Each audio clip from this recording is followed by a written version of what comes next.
नमस्कार, news one India में आप सभी का स्वागत। आपके साथ मैं अर्चना कौशल। 6 बज चुके हैं और आज बात करेंगे आज की सबसे बड़ी खबर के साथ। उत्तर प्रदेश में 9 सीटों पर होने वाले उपचुनाव को लेकर तारीखों का ऐलान चुनाव आयोग की ओर से कर दिया गया है। महाराष्ट्र में 20 नवंबर को होगा चुनाव, ये भी आपको बता दें, क्योंकि तारीखों का ऐलान हो चुका है तो 23 नवंबर को वोटों की गिनती होगी। लगातार इस पर भी अपडेट आपको देंगे। सबसे पहले महाराष्ट्र की बात। महाराष्ट्र में तारीखों का ऐलान हो चुका है और यूपी की 9 सीटों पर उपचुनाव का ऐलान भी कर दिया गया है। उत्तर प्रदेश में भी 9 सीटों पर उपचुनाव होंगे और 13 नवंबर को मतदान होगा। तो लगातार तमाम राज्य, चाहे महाराष्ट्र की बात हो वहां पर होने वाले चुनाव और उत्तर प्रदेश में होने वाले उपचुनाव, उसको लेकर लगातार अपडेट आपको दे रहे हैं। मिल्कीपुर सीट पर चुनाव टला, केदारनाथ विधानसभा सीट पर 20 नवंबर को होंगे उपचुनाव, ये भी अपडेट आपको दे दें। तो ये तमाम वो राज्य जहां पर बाई इलेक्शन को लेकर तारीखों का ऐलान हुआ वो लगातार आपको बता रखे हैं। और इसी के साथ सबसे महत्वपूर्ण तारीख 23 नवंबर जब नतीजे सामने आएंगे। तो उसी के साथ यूपी की बात करें, जहां यूपी में 10 सीटों पर उपचुनाव को लेकर तैयारियां चल रही थी, लेकिन फिलहाल 9 सीटों पर तारीखों का ऐलान हो गया है। 13 नवंबर को मतदान होगा। एक सीट यानी कि मिल्कीपुर सीट, जिस पर फिलहाल के लिए चुनाव टला है, और केदारनाथ में भी विधानसभा सीट पर उपचुनाव होना है, जहां पर 20 नवंबर को तारीख तय की गई है और 23 नवंबर को नतीजे आएंगे। तो साफ तौर पर चुनावी बिसात बिक चुकी है। यूपी उपचुनाव की 9 सीटों पर तारीखों का ऐलान चुनाव आयोग की ओर से कर दिया गया है, यानी कि उपचुनाव की रणभेरी बज गई है। 13 नवंबर को यूपी की 9 सीटों पर उपचुनाव का ऐलान कर दिया गया है। गौरतलब है कि इन सीटों पर दलों के हाल का स्टेटस समझें तो ये कि 5 सीटों पर बीजेपी और सहयोगी दल का कब्जा है, तो वहीं 4 सीटों पर सपा काबिज है।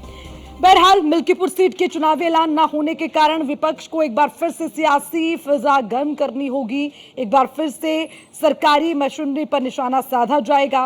बहरहाल सभी दलों की तैयारी लगभग पूरी होती दिखती है। हालांकि जानकारी ये भी निकलकर सामने आ रही है कि बीजेपी के पूर्व विधायक बाबा गोरखनाथ ने 2022 में चुनाव जीते सपा विधायक अवधेश प्रसाद के खिलाफ इलाहाबाद हाई कोर्ट में याचिका दायर की थी। इसी के साथ तमाम सीटों को लेकर भी जानकारी आपको दे दें। सीसामऊ विधानसभा सीट, सजा होने के बाद विधानसभा सदस्यता चली गई, यानी कि किन सीटों पर क्यों हो रखे हैं उपचुनाव, उसको लेकर जानकारी। कानपुर की सीसामऊ विधानसभा सीट, सीसामऊ को सपा का मजबूत गढ़ माना जाता है। अगर सीसामऊ विधानसभा सीट की हम बात करें, सपा ने इरफान सोलंकी की पत्नी को यहां से टिकट दिया है। बीजेपी भी इस सीट पर कब्जे की तैयारी में जुटी हुई है। तो सीसामऊ विधानसभा सीट 2022 में सपा के इरफान सोलंकी विधायक बने और उसके बाद इरफान सोलंकी लगातार कानूनी जो है, इरफान सोलंकी को कोर्ट ने 7 साल की सजा सुनाई, कानूनी पचड़े में फंसे रहे, जिसके बाद सजा होने के बाद विधानसभा सदस्यता चली गई।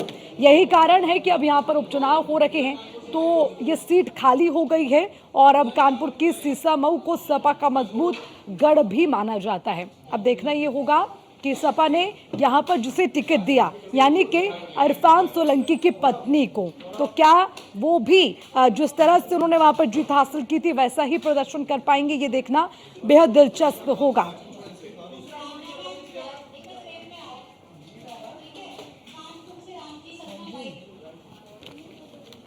राम शर्मा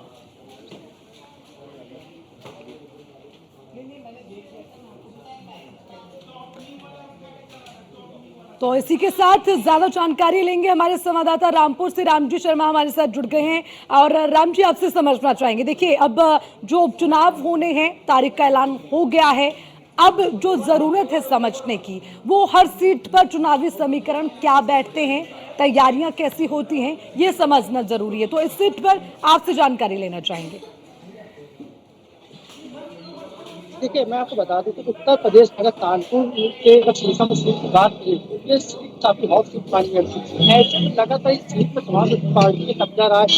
इरफान सोलंकी जो इस वक्त महाराष्ट्र जेल में बंद है, वो इस विधानसभा क्षेत्र से विधायक थे और 7 साल की सजा एक महिला के प्लॉट पर कब्जा करने और राजधानी के मामले में उनको 7 साल की सजा हो गई। सजा होने के बाद से ये सीट लगातार खाली चल रही थी। इस सीट को की दावेदारी को लेकर के कई चेहरे सामने आए। कांग्रेस और समाजवादी पार्टी के गठबंधन की बात करें तो दोनों ही गठबंधन के बाद से लगातार इस सीट को मांग, लेकिन ये जो सीट है लगातार 22 सालों से अगर बात की जाए तो 15 साल शीशम और उसके पहले 5 सोलंकी के पिता जो थे हाजी मुश्ताक सोलंकी, वो आठ नगर विधानसभा थे। तो ये दोनों जब सभी जगह बदले थे तो आठ नगर विधानसभा कुछ क्षेत्र शीशम विधानसभा में कन्वर्ट हो गई थी। तो ऐसे में कहीं ना कहीं ये सीट जो है पिछले 22 सालों की बात करें तो समाजवादी पार्टी के खाते में इस सीट पर कब्जा बनाने के लिए बीजेपी ने कई कद्दावर नेताओं को निकाला, चाहे उसमें एमएलसी सलील बिश्नोई हो, चाहे 2 बार से इस विधानसभा से हार में सुनीता अवस्थी हो, उन सभी को सीट उतारा गया, लेकिन कोई भी सीट पर कब्जा नहीं जमा पाया। लेकिन एक बात, जब इरफान सोलंकी इस मामले में फंसे, महिला के प्लाट पर कब्जा करने के साथ ही उस पर आगजनी के मामले पर उस पर सजा हुई, तो सजा के बाद से सीट खाली हो गई थी। उस सीट पर कब्जे को लेकर के लगातार यहाँ पर जो बीजेपी के बड़े नेता है, चाहे वो सुरेश खन्ना हो, कद्दावर नेता, चाहे नितिन अग्रवाल आबकारी मंत्री हो, या इसके तहत कई बड़े नेता लगातार कानपुर के दौरे कर रहे हैं, चाहे डिप्टी सीएम ब्रजेश पाठक वो भी कानपुर दौरे कर रहे हैं और शीशम में लगातार बैठक कर रहे हैं। यहाँ के जो लोग हैं उनको अपनी ओर के लिए लगातार प्रयास कर रहे हैं कि इस सीट पर कब्जा जमाया जा सके। लेकिन जब समाजवादी पार्टी के जो मुखिया अखिलेश यादव ने यहाँ पर एक बार फिर इरफान सोलंकी की पत्नी नसीम सोलंकी पर विश्वास जताया है और उनको ये सीट दी है, क्योंकि एक माना जाए कि सीट जो है लगातार सपा खाते में किसी परिवार से है तो परिवार के सदस्य को दी जाए, तो इरफान सोलंकी की पत्नी को ये सीट दी गई। तो कहीं ना कहीं ये सीट जो है समाजवादी पार्टी अपने पक्ष में करना चाहती है और बीजेपी के जो नेता है वो लगातार जो शीर्ष स्तर के नेता है वो सीट पर अपनी दाव लगा चुके हैं कि सीट को हर हाल में शीशम और सीट जो है वो बीजेपी अपने खाते में लाना चाहती है, क्योंकि पिछले काफी समय से ये सीट जो है बीजेपी का सूखा साबित कर रही है। तो लगातार बैठकों को दौर चल रहा है, लोगों को बीजेपी पक्ष में, भारतीय जनता पार्टी के पक्ष में करने का माहौल बनाया जाए जिससे कि सीट को जीता जाए। हालांकि इस पूरे मामले को लेकर 13 नवंबर जो डेट घोषित हो गई, तो कहीं ना कहीं अब यह माना जा रहा है कि बीजेपी ने पूरी ताकत झोंकी है कि सीट को हर हाल में बीजेपी अपने पक्ष में लाना चाहती है। लेकिन समाजवादी पार्टी के जो कार्यकर्ता है या कांग्रेस के जो लोग हैं दोनों मिलकर के नसीम सोलंकी को चुनाव लड़ा रहे हैं, उनको जिताने की पूरी कोशिश करेंगे। लेकिन फिलहाल इस बार कांटे टक्कर मानी है, क्योंकि नसीम सोलंकी उन्हें राजनीति का बिल्कुल भी अनुभव नहीं है, उन्हें राजनीति कोई भी ज्ञान नहीं है। तो कहीं ना कहीं इसका फायदा बीजेपी को उठाना चाहेगी और लगातार जो उनको ठीक है, आप बने रहिएगा राम जी। मैं वापस आऊंगी आपके पास। हमारे साथ एसके वाजपेयी हमारे संवाददाता जुड़ गए हैं। एसके वाजपेयी, आपसे भी समझना चाहेंगे, इस वक्त समझना ये जरूरी है कि उपचुनाव को लेकर उत्तर प्रदेश की सियासत में किस तरह की हलचल देखने को मिल रही है, क्योंकि बस तारीखों का ऐलान बाकी था। अब क्या तस्वीर दिखती है? पूरे उत्तर प्रदेश में अगर हम देखें तो लगातार अब भले ही 10 सीटों के लिए चुनाव होने जा रहे हो, हालांकि 10 में से 9 सीटों पर ही आयोग ने चुनाव घोषित किया है। एक सीट कुछ कोर्ट के कारणों के चलते उस पर जो मिल्कीपुर सीट है उस पर चुनाव घोषित नहीं हुए हैं। लेकिन इन 9 सीटों को लेकर सभी तरफ लगातार कोशिश हो रही है कि बेहतर परफॉर्म हो और ये सीटें जीत ली जाए, चाहे वो भारतीय जनता पार्टी हो, चाहे वो समाजवादी पार्टी हो, चाहे वो बहुजन समाज पार्टी हो। हालांकि उत्तर प्रदेश के अगर हम सिनेरियो को देखेंगे तो एक तरफ कांग्रेस और समाजवादी पार्टी का गठबंधन है तो दूसरी तरफ भारतीय जनता पार्टी का गठबंधन है। या इसके पहले के चुनावों पर अगर हम नजर डालेंगे तो बसपा कभी भी उपचुनाव में नहीं उतरती थी, लेकिन इस बार बीएसपी भी उपचुनाव के मैदान में आने जा रही है, जिसकी आधिकारिक तौर पर घोषणा भी बीएसपी सुप्रीमो मायावती की तरफ से आज एक पोस्ट करके कर दी गई कि उत्तर प्रदेश के 9 सीटों के उपचुनाव में बीएसपी सभी 9 सीटों पर अपने प्रत्याशी उतारेगी। मतलब साफ है कि इस बार त्रिकोणीय मुकाबला रहने वाला। एक तरफ भारतीय जनता पार्टी और उसका गठबंधन होगा जिसमें उसके साथ अपना दल एस, उसके अलावा राष्ट्रीय लोक दल, उसके अलावा निषाद पार्टी और साथ ही साथ सुहेल देव समाज पार्टी है। वहीं दूसरी तरफ समाजवादी पार्टी और कांग्रेस होगी, तो तीसरे धड़े में बसपा होगी जो अकेले इस चुनावी मैदान में होगी। अगर हम इन सीटों की बात करें तो सीधे तौर पर अगर हम इन 10 सीटों के आंकड़े को देखेंगे तो 5 सीटें भारतीय जनता पार्टी और उसके सहयोगियों की है, जिसमें 3 सीटें बीजेपी, 1 सीट आरएलडी और 1 सीट निषाद पार्टी की है। वहीं अगर हम बची हुई 5 सीटों की बात करें तो समाजवादी पार्टी की सीटें हैं। ऐसे में दोनों तरफ से पूरा जोर लगाया जा रहा है। उसकी वजह है अभी हाल में हुए 2024 के जो लोकसभा चुनाव हैं उसके बाद कहीं ना कहीं परिस्थितियां काफी बदलती हुई नजर आई। उसकी वजह थी कि 2000 लेकिन ये भी समझने की जरूरत है। देखिए, मिल्कीपुर सीट का हमें यहाँ पर जिक्र करना जरूरी हो जाएगा, क्योंकि पिछले दिनों लगातार देखा गया कि मुख्यमंत्री ने बहुत जो है दौरे किए हैं, वहाँ पर प्रचार भी किया गया, लेकिन फिलहाल वो मिल्कीपुर सीट जो है वहाँ से अभी टल गए उपचुनाव। तो अब क्या माना जा रहा था ना कि अयोध्या से रास्ता कुछ और आसान हो सकती है रहा, लेकिन यहाँ तो पूरा गेम ही पलट गया।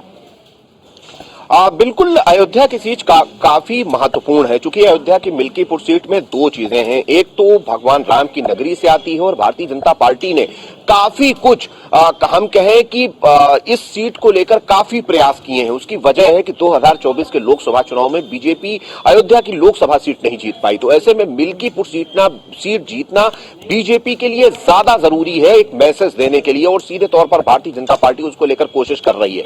पिछले अगर हम 2 महीनों की बात करें तो पिछले 2 महीनों में मुख्यमंत्री ने 4 दौरे मिल्कीपुर के किए हैं।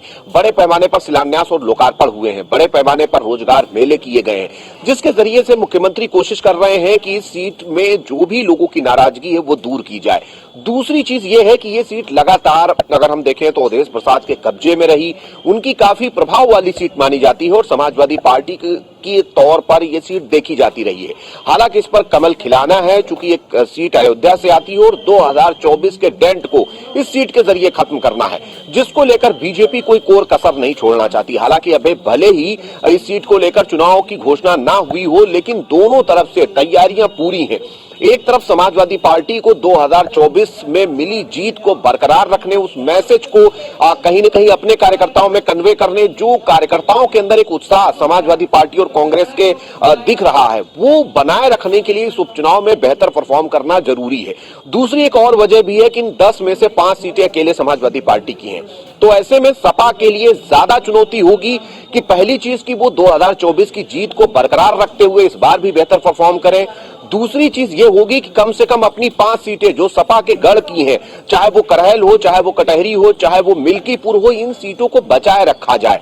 हालांकि समाजवादी पार्टी ने इसको लेकर कोशिश भी की है। अब अभी तक के जो 6 टिकट सपा ने घोषित किए हैं, तो 5 टिकट परिवार के लोगों को ही दिए हैं, चाहे वो मिल्कीपुर सीट हो जहां पर अवधेश प्रसाद के बेटे हैं, चाहे वो कटेरी की सीट हो जहां लालजी वर्मा की पत्नी है, चाहे वो करहल की सीट हो जहां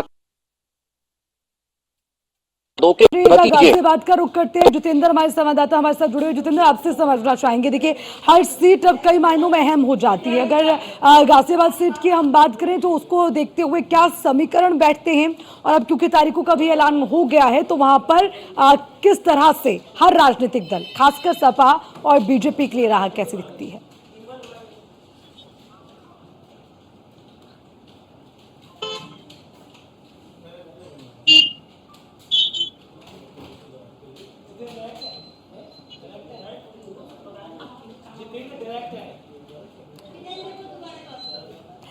जितेंद्र, मेरी आवाज पहुंच पा रही है आप तक?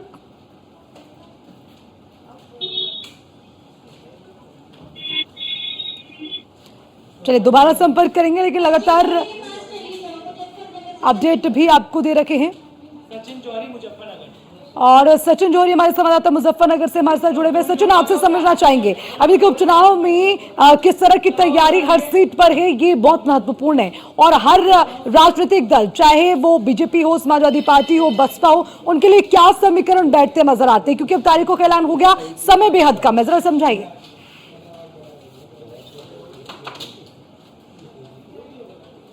मीरापुर विधानसभा सीट पर उपचुनाव होना है। आपको बता दूं, मुजफ्फरनगर की भी मीरापुर विधानसभा सीट पर रालोद के जयंत चौधरी यहाँ पर विधायक थे, जो अब बिजनौर के सांसद हो चुके हैं, और उसके बाद ये अब चुनाव होना है। ये सीट पहले रालोद जीती थी और बीजेपी इसके अगेंस्ट खड़ी हुई थी, लेकिन इस बार बीजेपी और रालोद एक साथ है, एक गठबंधन में है, तो भाजपा को और रालोद को इस सीट पर और ज्यादा मजबूती मिलेगी। और क्योंकि पहले रालोद यहाँ पर अकेली चुनाव जीती थी, इस बार बीजेपी का भी साथ मिलेगा, तो बीजेपी और रालोद का जो गठबंधन है समाजवादी पार्टी की, तो समाजवादी पार्टी का भी मजबूत प्रत्याशी यहाँ पर रहेगा, क्योंकि वहाँ पर मुस्लिम समाज की भी एक बड़ी हिस्सेदारी है उस क्षेत्र में। तो इस बार पहली बार आजाद समाज पार्टी ने भी यहाँ अपना प्रत्याशी उतारा है, वो भी मैदान में है। तो सभी दल, जैसे ही चुनाव की अभी घोषणा हुई है, उसके बाद से सभी चुनावी दल, सभी राजनीतिक दल मैदान में उतर चुके हैं, और प्रशासन भी, जैसे ही आचार संहिता लगी है, प्रशासन भी मैदान में आ गया है, और अभी से होर्डिंग और ये उतरवाने शुरू हो चुके हैं। जी ठीक है सचिन, देखिए क्योंकि मीरापुर सीट की अगर हम बात कर रखे हैं तो उसी के साथ हालांकि समीकरण क्या बैठते हैं इसको लेकर भी हम चर्चा करें, लेकिन उसी के साथ ये कितनी अहम हो जाती है, क्योंकि अभी देखिए लगातार तमाम सीटों को लेकर सपा ये ताल ठोकती नजर आ रही है कि जीत तय है, लेकिन ग्राउंड्स पर क्या नजर आता है? लोकसभा के चुनाव के बाद कितनी तस्वीर बदलती नजर आती है? चुनाव होना है, उपचुनाव, और इसमें एक ही सीट रालोद को मिली है, तो रालोद के लिए अहम सीट है और पहले भी रालोद का यहाँ पर कैंडिडेट रहा है, तो इसलिए रालोद के लिए भी ये अहम है। और क्योंकि बीजेपी का साथ भी उन्हें मिलना है, तो बीजेपी रालोद सभी के लिए अहम सीट है। समाजवादी पार्टी भी यहाँ पर अपना, क्योंकि पहले भी यहाँ उनके विधायक रह चुके हैं, तो अपना खाता खोलना चाहेगी, तो ये मीरापुर सीट जो है बड़ी अहम मानी जा रही है और सभी राजनीतिक दल अब मैदान में आ चुके हैं और अपनी अपनी तैयारियों में जुट चुके हैं। ठीक है सचिन, आप बने रहिएगा। एक बार फिर से जितेंद्र का रुख करेंगे, गाजियाबाद से हमारे संवाददाता जुड़ गए। जितेंद्र, देखिए तारीखों का ऐलान हो गया और सीटों को लेकर जो समीकरण है वो क्या बैठते हैं इस पर भी हमारी नजर, लेकिन उसी के साथ उपचुनाव को लेकर ग्राउंड्स पर कितनी तैयारियां नजर आती हैं तमाम दल की? जी बिल्कुल, देखिए अगर गाजियाबाद शहर सीट की बात कर दें तो गाजियाबाद शहर सीट का परिसीमन 2009 में हुआ था और अब तक सिर्फ एक बार पीएसपी का विधायक रहा है। उसके अलावा गाजियाबाद शहर सीट से लगातार बीजेपी के विधायक लगातार। इस बार अगर वोटों की बात करते हैं तो लगभग 4,20,000 के आसपास वोटिंग होनी है और जिसमें सबसे ज्यादा जो अगर कास्टिंग के हिसाब से अगर हम जाते हैं तो कास्ट वाइज में एससी वोटर आते हैं, उसके बाद वैश्य समाज आता है, उसके बाद ब्राह्मण समाज आता है, उसके बाद अल्पसंख्यक आते हैं। तो कुल मिलाकर कहा जा सकता है कि गाजियाबाद की ये एक बार फिर हो सकता है बीजेपी के खाते में जाए, लेकिन ये डिपेंड करेगा कि टिकट किसको जाना है इस बार, क्योंकि बीजेपी का गढ़ गाजियाबाद माना जाता है और ऐसे में एक सीट के लिए कहा जा सकता है कि एक अनाथ को गुमा जैसी स्थिति फिलहाल गाजियाबाद में है।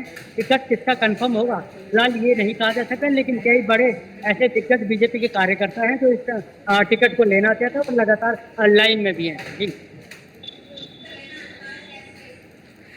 ठीक है, एसके वाजपेयी का रुख करेंगे एक बार फिर से। एसके वाजपेयी, देखिए तमाम सीटें, 9 सीटों की हम इस वक्त बात कर रहे हैं, हालांकि 10 सीटों को लेकर तैयारियां चलती रही। फिलहाल मिल्कीपुर पर अभी उपचुनाव टले हैं, लेकिन इन 9 सीटों को लेकर अब दावेदारी बीजेपी के जो कार्ड्स हैं वो खुलने बाकी हैं अभी। क्या माने, अगर कॉम्पिटिटर ज्यादा दमदार होते मुकाबला और दिलचस्प होगा?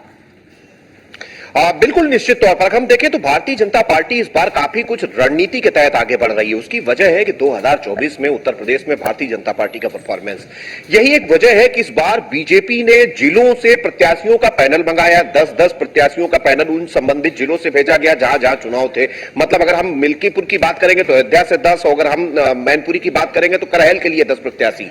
हालांकि इस पर बीजेपी की कोर कमेटी ने चर्चा की और चर्चा करके 3-3 नाम शॉर्ट लिस्ट किए और इन 3-3 नामों को केंद्रीय नेतृत्व को भेजा गया, जहां पर भी यूपी बीजेपी कोर कमेटी के साथ केंद्रीय नेतृत्व बैठक कर चुका है। जेपी नड्डा के आवास पर यह बैठक हुई थी, जिसमें यह सारी चीजें फाइनल की जा चुकी हैं कि इन 3 में से एक वो व्यक्ति कौन होगा जो कि भारतीय जनता पार्टी के प्रत्याशी के तौर पर इन 9 सीटों पर उतरेगा। हालांकि अब बीजेपी पूरी कोशिश कर रही है कि ऐसे प्रत्याशी को मैदान में उतारा जाए। एक तो जो समाजवादी पार्टी जो कि सीधे तौर पर अपने प्रत्याशी घोषित कर चुकी है, उसके ऑप्शन में मजबूत हो, लोगों के बीच में लोकप्रिय हो, क्षेत्रीय और जातीय समीकरण में फिट बैठता हो, यह कोशिश भारतीय जनता पार्टी की होगी। चूंकि बीजेपी के पास काफी ज्यादा आवेदन है, मतलब एक एक सीट के लिए 10-10, 15-15 आवेदन भारतीय जनता पार्टी के पास में है।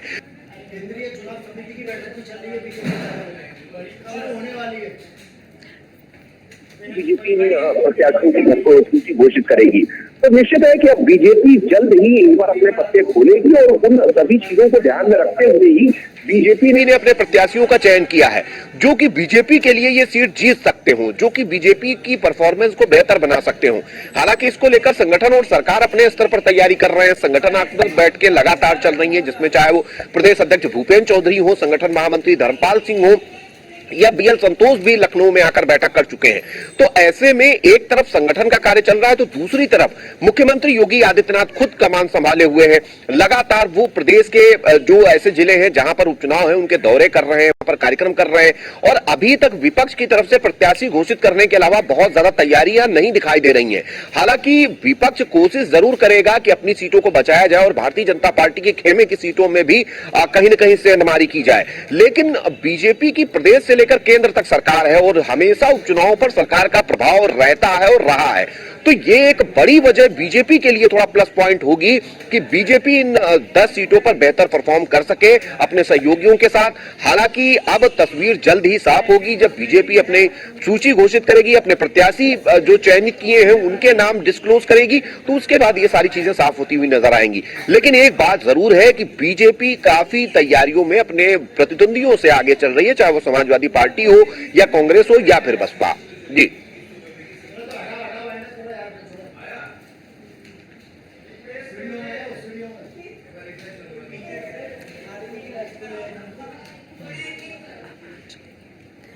ठीक है, इसकी वजह भी आप बने रहिएगा, लगातार अपडेट भी आपसे लेंगे। और देखिए, सबसे बड़ी बात ये कि अब उपचुनावों को लेकर तारीख का ऐलान हो गया और इसी के साथ अब इंतजार इस बात का भी है कि जल्द ही क्या जो बीजेपी के तमाम पत्ते हैं वो अभी खुलने बाकी है, क्योंकि पिछले दिनों बैठकों का दौर लगातार जारी रहा और तमाम मुख्यमंत्री और दोनों डिप्टी सीएम और उसी के साथ बीजेपी के राष्ट्रीय जेपी नड्डा के साथ काफी महत्वपूर्ण बैठक हुई है और लोकसभा चुनाव को लेकर जिस तरह के नतीजे रहे उसको लेकर चर्चा हुई, लेकिन उसी के साथ यूपी में होने वाले उपचुनाव को लेकर भी चर्चा की गई, वो रणनीति जरूर बनाई गई। और अब इसी के साथ लगातार तमाम जानकारी सूत्रों के हवाले से जानकारी, जल्द लिस्ट जारी हो सकती है आज देर रात। और आपको बता दें, केंद्रीय चुनाव समिति की बैठक के बाद लिस्ट जारी की जा सकती है, ये बड़ी खबर सूत्रों के हवाले से। महाराष्ट्र और झारखंड के लिए पहली लिस्ट जल्द जारी हो सकती है, सूत्रों के हवाले से जानकारी। तो उसी के साथ उपचुनाव के लिए भी पहले ही तय हो चुके हैं प्रत्याशियों के नाम। अब लिस्ट का इंतजार, चुनाव की तारीखों के इंतजार में थी बीजेपी। ये तमाम जानकारी सूत्रों के हवाले से आपको दे रखे हैं। आज देर रात आ सकती है यूपी उपचुनाव के लिए बीजेपी की लिस्ट। ये बड़ा अपडेट, बड़ी खबर सूत्रों के हवाले से हमारे दर्शकों को दे दें। तारीखों के ऐलान के बाद अब जल्द ही लिस्ट जारी कर सकती है बीजेपी, यानी कि उत्तर प्रदेश में 9 सीटों पर उपचुनाव के लिए आज रात लिस्ट जारी हो सकती है। फिलहाल ये सूत्रों के हवाले से जानकारी आ रही है, लेकिन जिस तरह से नामों को लेकर चर्चा होती रही तो उससे भी उम्मीद है कि जल्द ही लिस्ट जारी की जाएगी।